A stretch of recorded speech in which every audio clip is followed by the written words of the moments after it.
Herkese merhaba, Zevk-i hoş geldiniz. Ben Gökçe.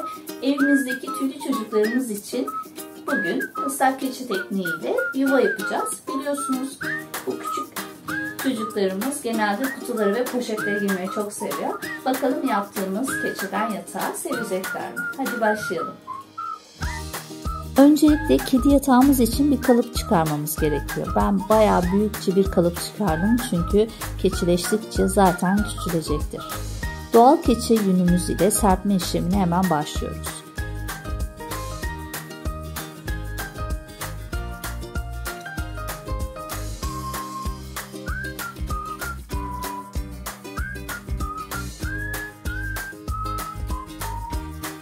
Ilık su ve zeytinyağlı sabunumuz ile keçileştirme yapıyoruz.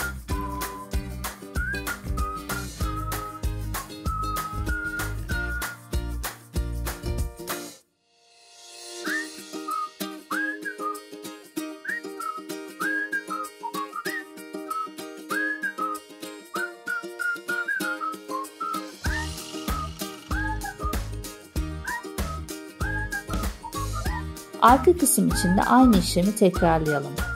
Islak keçe tekniği gerçekten sabır isteyen bir işlem. Keçe yünümüzün doğal olmasına, sentetik içermemesine dikkat edin.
Ön kısımdan kedinin girebileceği şekilde bir giriş yapalım. Ben tabak yardımıyla çizip ön kısımdan kesmeye başlıyorum.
İçindeki kalıbımızı çıkartalım.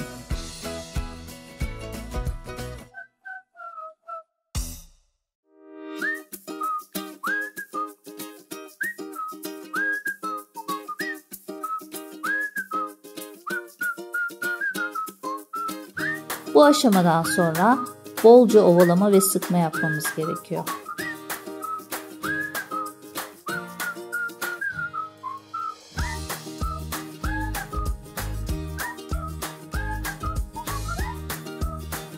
Artık çok ıslak değil ama tamamen kuruması için güneşli açık bir alanda bekletmemiz gerekecek. Özellikle pütürlü bıraktım çünkü kediler bu keçenin pütürlü dokularından çok hoşlanıyorlar.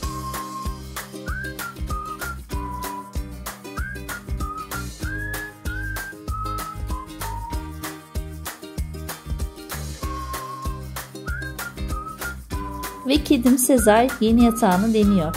Zamanla daha çok alışacaktır eminim. Umarım videoyu beğenmişsinizdir. Beğendiyseniz beğen butonuna basmayı, kanalıma abone olup bildirimleri açmayı unutmayın.